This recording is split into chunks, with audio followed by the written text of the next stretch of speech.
Hello, all, and welcome to this lesson. I hope you are all in the best of your health. Today, I have come up with a very interesting session on UPSC CSE, a civil services examination conducted by the Union Public Service Commission. So, in this session, we would actually be going to analyze the pattern and past trends that we have had so far. And this session is going to be in both Hindi and English because many of the users had requested in the previous sessions of mine that you also use Hindi, and I would also be using English for those who are from the south. Hello all, and I welcome you to this session of UPSC Civil Services Examination Past Trend Analysis. Everyone of us knows that UPSC ने अपना pattern change कर दिया था 2013 में, जहाँ तक कि mains का सवाल था, और हम उसी पे फोकस करेंगे कि क्या वह चेंजेस थे और कैसे उसका असर पड़ा जो भी एस्पिरेंट्स थे. और 2013 में जैसे कि हम सब जानते हैं सीसैट था 2011 में जो इंट्रोड्यूस किया गया था यूपीएससी द्वारा. So in this session we are just going to discuss how those changes have affected the aspirant so far and what the aspirant should do in order to adjust himself or herself to the changes. So what all is expected by UPSC? We can have a hint by looking at the cutoffs in the last 4 years. जब से mains change हो गया है 2013 से, prelims 2011 में change हुआ था और फिर दोबारा 2015 में एक चेंज आया जिसमें सी सैट जो पोर्शन था प्रीलिम्स का सिविल सर्विसेज उसको सिर्फ एक तरीके से पासिंग कर दिया गया. Only 33% marks were required. And जो जीएस था, जीएस पेपर 1 इन प्रिलिमिनरी, उसको ज़्यादा इम्पोर्टेंस और सिग्निफिकेंस मिल गई क्योंकि वही कट ऑफ डिसाइड करेगा. तो ये चीज़ों को मद्देनज़र रख के हम डिस्कस करेंगे और ज़्यादा हमारा फोकस मेंस में होगा क्योंकि मेंस ही है जो एंड में डिसाइड करता है कि आपको क्या रैंक मिलेगा.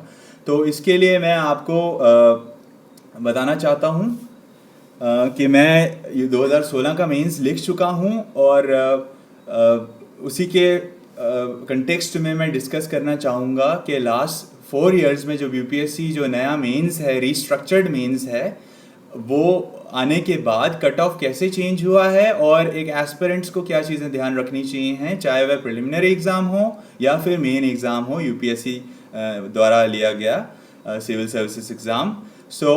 मैं मेंस लिख चुका हूं और उसी के एक्सपीरियंस से मैं कुछ शेयर करना चाहूँगा. पर उससे पहले मैं आपको दिखाना चाहूँगा कि यूपीएससी द्वारा कट ऑफ क्या है. ये officially this cut off list is available on the website for whichever year you want to see. तो ये 2013 का है जो आप अभी स्क्रीन में देख रहे हैं. ये मैं इसलिए दिखा रहा हूँ क्योंकि 2013 में यूपीएससी ने फेरबदल किया था, मेंस का पैटर्न चेंज कर दिया था और वो काफ़ी महत्वपूर्ण चेंज था, बड़ा चेंज था. और उसमें जीएस को इम्पोर्टेंस ज़्यादा दी गई. 1000 मार्क्स का बना दिया गया. पहले 600 मार्क्स के 300 मार्क्स ईच के 2 पेपर GS1 GS2 होते थे. अब GS1 2 3 4 ईच ऑफ 250 मार्क्स कर दिया गया और 1000 मार्क्स का हो गया. और जो टोटल मार्क्स थे वो 1750 थे. ऐसे पेपर 250 मार्क्स का और साथ में ऑप्शनल 250 ईच 2 पेपर, तो 500 मार्क्स के. तो total grand total of mains was made as 1750 1750 1750 2013 के साल वर्ष के बाद. और ये 2013 का कट ऑफ आप स्क्रीन पे देख सकते हैं. मैं उम्मीद करता हूँ इसमें आप देख सकते हैं कि ये जो मैंने मार्क किया हुआ है ये है 564. ये जनरल कैटेगरी का कट ऑफ था जहाँ तक कि मेंस को क्लियर करने का सवाल है और इंटरव्यू में जाने का सवाल है. तो 564 जो था वो कट ऑफ था और बाकी कैटेगरीज का आप कट ऑफ देख सकते हैं. ज़्यादा अंतर नहीं था. और ये पहला साल था 2013 में जब नया यूपीएससी ने नया मेंस पैटर्न पे पेपर लिया था और ज़्यादा कट ऑफ ऊपर नहीं गया जैसे आप सब देख सकते हैं. और जब मैं आगे के वर्षों का आपको दिखाऊंगा तो आप कंपेयर कर सकते हैं. 564 was the mains cut off for making it to the interview in the year 2013 for all the mains aspirants. और प्रीलिम्स का हाईएस्ट कट ऑफ गया था काफ़ी. सी सैट जब से 2011 से हो रहा था, ये तीसरा साल था और 241 was a high cut off. Nobody was expecting it to be as high as it turned out to be. So हम ये चीज़ें इसको कंटेक्स्ट में रखते हैं कि कहाँ से ये स्टार्ट हुआ। प्रिलिमिनरी 2011 में पैटर्न चेंज किया गया और उसके बाद मेंस 2013 में एक बड़ा फेरबदल देखने को मिला यूपीएससी द्वारा। तो इसी के बारे में हम बात कर रहे हैं। एंड उसके बाद अगर हम 2014 में देखें, जो अगला वर्ष था जिसमें यूपीएससी ने दूसरी बार चेंज्ड पैटर्न में, जिसमें कि 4 जीएस पेपर और सिर्फ एक ऑप्शनल 2 पेपर के साथ, और साथ में एक एसए का पेपर जिसका टोटल 1750 हुआ, उसमें out of that 1750 for mains 678 2014 साल में 678 रहा कट ऑफ जनरल कैटेगरी का, ओबीसी का 631 और एससी का भी 631 था और एसटी का 619। तो आप देख सकते हैं कि कट ऑफ काफ़ी हद तक क्लोज ही था। और लेकिन पिछले साल के वर्ष के अगर हम उसके कंटेक्स्ट में देखें तो 2013 से कट ऑफ बहुत ऊपर गया और ये 100 अंकों से ज़्यादा का इंक्रीज था कट ऑफ में, अप्रॉक्सीमेटली 114 मार्क्स से। उसके बाद 2015 में हम देखें यदि कि मेंस का क्या रहा, तो 676 रहा जनरल कैटेगरी का मेंस का कट ऑफ 2015 के वर्ष में, जहाँ तक कि मेंस का सवाल है। और 2015 में 676 जो था वो 2 अंकों की एक तरीके से गिरावट आई mains cut off general category का जहाँ तक सवाल है, और दूसरी अन्य कैटेगरी में भी यही देखने को मिला। So 2013, 14, 15 we have already discussed the trend of the cutoffs in the year 2013, 14 and 15. In 2013 when UPSC conducted the mains exam with the changed pattern for the first time, the cutout was pretty low, 564 only for general category in mains.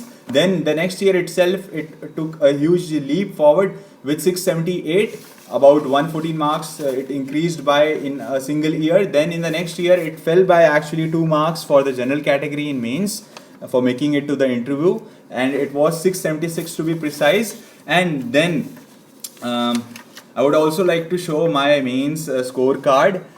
This is my mains scorecard, as you can see my name, and this was a final score in mains 702 that I made. This is here given, the grand total was 702.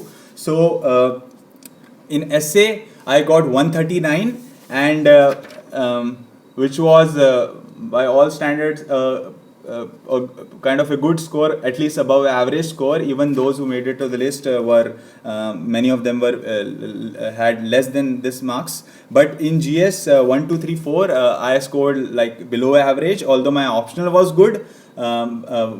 By going by the standards of what other sociology aspirants got, it was close to the 50% marks, which is considered to be good. But in GS I would say that probably the cutoff also went very high, and my score was below average. So despite of 702 in mains marks, which was pretty good by the standards of the previous year cutoffs of 2013, 14 and 15, from the time UPSC had introduced the new pattern. But then now we will have to take a look at the 2016 cutoff as well. In the 2016, UPSC kind of astonished everyone, every aspirant, whether who had written the mains or did not get the chance to write mains in that year, because the preliminary cutoff was also pretty high at 116. So this is the 2016 cutoff by UPSC, and this is CS mains. You can see here it is 787. It is kind of unbelievable, and even I was surprised at the first instance when I got to know my marks and the cutoff by UPSC declared on its website. And you can also have all these cutoffs you can see at the website, which I have taken a print for your convenience. So आप लोग देख सकते हैं कि 787 जो cut off था 2016 mains में, जो यूपीएससी ने चौथी बार नए पैटर्न में मेंस कंडक्ट किया, 787 जनरल कैटेगरी का, और बाकी कैटेगरीज में भी काफ़ी क्लोज था, सबका 700 से ऊपर था। सो देख सकते हैं कि कितनी बढ़ोतरी हुई है। 2016 में कट ऑफ फिर से 113 अंक से करीब ऊपर गया है, टू बी प्रिसाइज 111 मार्क्स से ऊपर गया है जहाँ तक कि जनरल कैटेगरी का सवाल है, और बाकी कैटेगरीज में भी सेम सिमिलर ट्रेंड देखा गया है। For my South Indian friends, I would like to tell you that in the year 2016 those were written mains, the cut off was too high as compared to the last year, and it was a similar case when you saw a jump in the cutoff by almost 100 marks in the year 2014 after the year 2013. Similarly in 2016 also you saw a leap in the marks for mains for qualifying for interview. And so this was all that I wanted to tell you in terms of the trends which were witnessed in the cutoff. 787 to be precise for mains, and even in the prelims it was 116, which was kind of a jump from the previous year. So what I wanted to tell you through this analysis of the trend of the cutoff and also the change in the pattern is that काफ़ी competitive होता जा रहा है ये exam, और आप सभी लोगों को ये ध्यान रखना है कि इस एग्ज़ाम में कुछ भी हो सकता है। 1 मिलियन से ज़्यादा कैंडिडेट्स हैं। जहाँ तक कि सवाल है जो लोग प्रीलिम्स के लिए अप्लाई करते हैं, तो 2017 में भी कंपटीशन टफ रहने वाला है और आगे आने वाले सालों में भी, क्योंकि वैकेंसी भी यूपीएससी द्वारा घटा दी गई है। 2014 में 1200 से अधिक वैकेंसी थी, जबकि 2015 और 16 में ये घट गई, और इनफैक्ट 2017 की जो एडवर्टाइजमेंट थी उसमें 1000 से कम वैकेंसी देखने को मिली हैं। तो इसलिए मैं आप लोगों को सजेस्ट करूँगा कि कंपटीशन बढ़ता जा रहा, वैकेंसी कम है और मार्क्स कट ऑफ बहुत बढ़ रहे हैं। जैसे आप सब लोग देख सकते हैं यूपीएससी की वेबसाइट पे जाके 2013, 14, 15 और 16 वर्ष के कट ऑफ्स को, चाहे वह प्रिलिमिनरी हो या मेंस हो, तो कंपटीशन टफ है। आप लोगों को हार्ड वर्क करना पड़ेगा, उम्मीद नहीं छोड़नी है। You always have to be optimistic, you have to stay optimistic in order to crack this exam. It may turn out to be a long journey, but it will be worth it, because getting into the elite services of IAS, IPS and IFS is always worth it.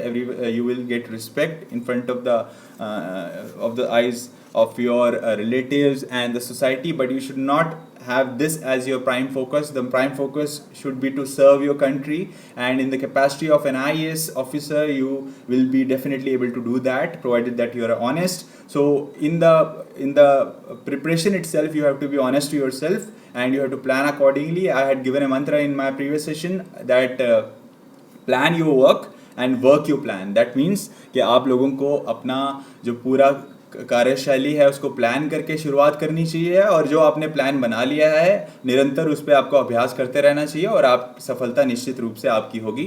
So thank you. This session is going to be a short one, but I would also like to tell you that those aspirants who are asking that without coaching is it possible, definitely it is possible. Even I had scored 702 marks without any coaching whatsoever. I had only written test series for mains for my optional, and otherwise there is no requirement of going for coaching classes. Unacademy is the best source to be. Now it is expanding and we have just crossed 1 million subscribers. I would like to congratulate Unacademy once again. तो मैं यही कहना चाहता हूँ कि Unacademy के माध्यम से आप ज़रूर बिना कोचिंग के तैयारी घर में बैठे कर सकते हैं, या जहाँ पे भी आप कोई कोर्स परस्यू कर रहे हैं किसी यूनिवर्सिटी में, विश्वविद्यालय में, वहाँ आप तैयारी कर सकते हैं साथ साथ। बट आपको ये दिमाग में ये रखना है कि आपको मेंटली प्रिपेयर्ड रहना है for any circumstances, whether at home or in the exam itself, or definitely success will be yours. I would be replying to all the comments that are there in the comment section. Then you also have to have a look on this 2016 Indian Economic Survey result, also conducted by UPSC, and you can have a look at it on the website of UPSC itself. And this is the cutoff for general category, which happened to be 497, and you can see an interesting trend emerging here, that ST category, that is scheduled tribe. So the cutoff is quite close for those who have been selected. Out of 1200 it was 497, and for ST it was 483, and for other categories it was much lower even than ST and general category. So ST was at par with general. So the competition is increasing across the categories. So no matter which category you belong to, you cannot take the exam lightly. For that matter, any exam which is taken by UPSC. So there is some connection problem, so I would like to end the session pretty early. I hope you got the message clear, and thank you so much all, and I would be definitely answering your queries in the comment section below. This was my trend and pattern analysis for the year 2013 to 2016, and you had a look that the cutoff has been increasing day by day. And for all the aspirants, you may leave a question in the comment section. I would definitely be answering that. So thank you so much, and work pretty hard. That is the mantra. You will have to work hard, and you will have to do it smartly, do smart work, and you must persist in your dream of becoming an IAS officer, although it is getting tough and much more competitive day by day, but definitely you will crack it with Unacademy, and you need to stay optimistic. And thank you so much for listening to me and watching this session, and do apply it in your studies and in your preparation.